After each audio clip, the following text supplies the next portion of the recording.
गौरी की शादी एक बड़े घर के लड़के यानी कि राजेश के साथ होती है। राजेश की 4 बहनें हैं और सभी अपने भाई पर जान छिड़कती है। अरे पापा, ये राजेश के लिए कैसी छोटी सी हिट की लड़की ब्याह लाए आप? हम लोगों का भाई तो राजकुमार है, उसके लिए तो कोई राजकुमारी होनी चाहिए थी। गौरी को ननद की बात बुरी लगती है और वो रोने लगती है। अरे क्यों गला फाड़ रही है? क्या गलत बोल दिया मेरी बेटी ने? इकलौता बेटा है हमारा, समझी? वो तो तेरे ससुर हाँ कराए थे, वरना मैं तो ना करवाती तेरी शादी अपने हीरे जैसे बेटे से। ननदे सास को भरती और सास गौरी से लड़ती। ये क्या है? तुम्हारी बहनें और माँ आए दिन मुझे खरी खोटी सुनाती रहती है।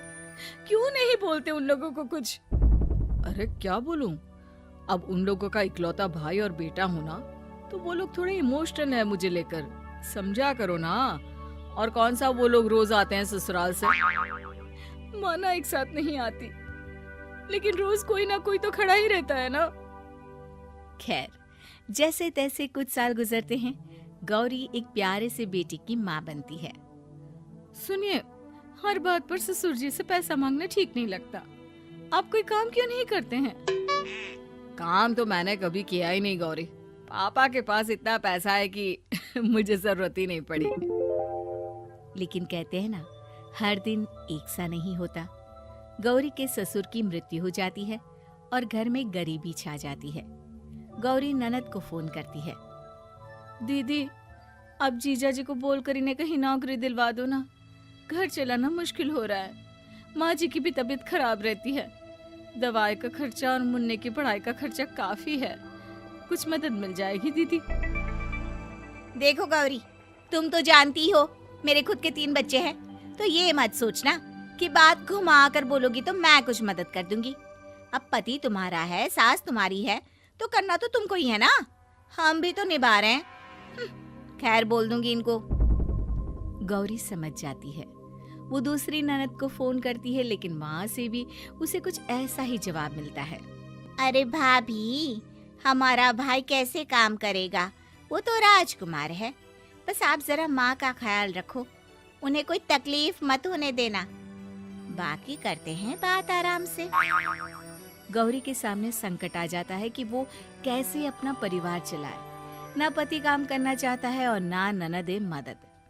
फिर एक रोज गौरी की सहेली कहती है, गौरी, मैं ना एक फैक्ट्री में काम करती हूँ, तुम्हारी परेशानी समझ सकती हूँ।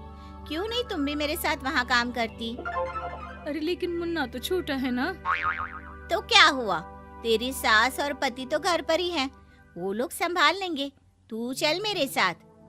गौरी ने अब काम करना शुरू कर दिया था, लेकिन उसका सपना अपने बेटे को अच्छी शिक्षा देने का था। गौरी अपने भाई से कहती है, भाई, आपके बच्चे जिस स्कूल में पढ़ते हैं उस पर मेरे गौरव का भी एडमिशन हो सकता है क्या? अरे कैसे बात कर रही है गौरी? जितना तू कमाती है उतने में तो तेरा घर भी नहीं चलता। तू कहाँ इतने महंगे स्कूल का सपना देख रही है? लेकिन गौरी भी ठान लेती है कि वो किसी न किसी तरह अपने बच्चे को अच्छे स्कूल में पढ़ाएगी। माँ जी, ये मेरे गहने हैं, मैं बेच रही हूँ। गौरव का कल एडमिशन है। अरे वो तो ठीक है गौरी, लेकिन आगे की फीस कैसे मैनेज करेगी? और ज्यादा मेहनत कर लूंगी माँ। गौरव कुछ बन गया तो हम लोगों के सारे दुख दर्द दूर कर देगा। गौरी, हम लोगों ने तुझे गलत समझा, लेकिन तू ही थी जो ये घर लेकर चल रही है, वरना कब की अलग हो जाती। गौरी सास की ओर मुस्कुराकर देखती है। आप भी तो मेरा साथ दे रही हैं ना। अरे कभी खाने में अंडा या मुर्गा भी खिला दिया करो। क्या रोज रोज पत्ता खिलाती रहती हो? अरे शर्म तो आती नहीं? सारा दिन बहू काम करके पैसे लाती है, खुद तो कुछ करता नहीं, ऊपर से मुर्गा खाना है इसको। गौरी अपना घर चलाने के लिए तो पर्याप्त पैसे कमा लेती है, लेकिन बेटे के महंगे स्कूल, कोचिंग और उसकी डिमांड पूरी करने के लिए उसे लोगों से पैसे उधार लेने पड़ते। माँ, मुझे जूडो कराटे की ड्रेस चाहिए। मैं घर के कपड़ों में क्लास नहीं अटेंड करूँगा। और क्या, बिल्कुल, घर की भी कोई ड्रेस होती है क्या? मैं कल ही ला दूंगी। हाँ बच्चा, तू बस मन लगाकर पढ़ाई किया कर। उसके जाने के बाद कहाँ से लाएगी पैसे ड्रेस के? माँ वो पास वाली चाची से कुछ पैसे उधार लूंगी। अरे सभी से तो उधार ले चुकी है तू। कर्जा इतना चढ़ा लिया है कि पूरा जीवन भी कमाएगी तो उतार नहीं पाएगी।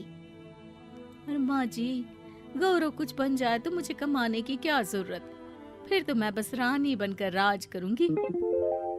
एक दिन गौरव कहता है, माँ मेरी नौकरी लग गई है, वो भी अच्छे पैसों में। अब हम लोगों के बुरे और दुख के दिन जल्दी खत्म हो जाएंगे। गौरी की खुशी का ठिकाना नहीं होता। वो सास की फोटो के सामने हाथ जोड़ती है कि उसका पति उसे कहता है, देखा गौरी, तेरी तपस्या खत्म हुई। इतने सालों से जो तू फैक्ट्री में नौकरी कर रही है, अब तू आराम कर सकती है। अरे नहीं नहीं, अभी तो नौकरी लगी है, कुछ दिन कुछ पैसे कमा तो लेने दो। कुछ महीनों बाद गौरी की ननद गौरव के लिए रिश्ता लेकर आती है। अरे भाभी, वो मैं ना रिश्ता लेकर आई थी गौरव के लिए, सुना अच्छा कमा रहा है, क्यों? देखा मेरी बहन कितनी अच्छी है, कितना सोचती है हम लोगों के लिए। गौरी कुछ नहीं कहती, लेकिन उसका मन नहीं होता है कि वो बेटी की शादी इतनी जल्दी कर दे। हाँ वो तो ठीक है, लेकिन अभी कुछ कर्जा है जिसे उतारना है। तो क्या हो गया, शादी के बाद भी उतार लेगा, कम से कम एक लड़की आ जाएगी तो आराम रहेगा।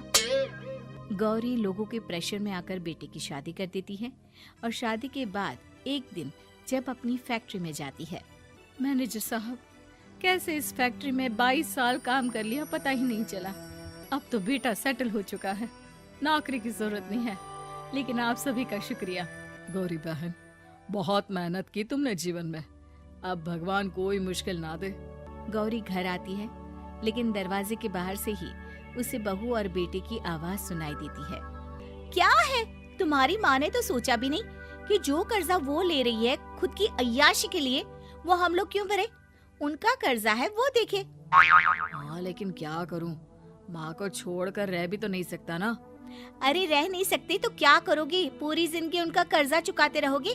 कल को हमारी भी फैमिली बढ़ेगी, कैसे मैनेज करेंगे? मैं नहीं जानती, साफ साफ बोल दो पैसे नहीं है फालतू के। जिसका कर्जा है वही निपटाए। गौरी बेटे बहू की बात सुनकर स्तब्ध रह जाती है और अंदर न आकर वहाँ से सीधे फैक्ट्री जाती है। मैनेजर साहब, मैं सोच रही थी कि इतनी जल्दी नौकरी नहीं छोड़नी चाहिए, जब तक हिम्मत है तो कर लेते हैं। वो मेरा इस्तीफा ना वापस कर दीजिए। ये बोलकर गौरी की आंख लाल हो जाती है। मैनेजर समझ जाता है कि गौरी की उम्मीद टूट चुकी है। वो उसके हाथ में इस्तीफा रखकर कहता है, कर्जा माँ का है तो माँ ही चुकाएगी। माँ का कर्जा आज तक क्या कोई चुका पाया है?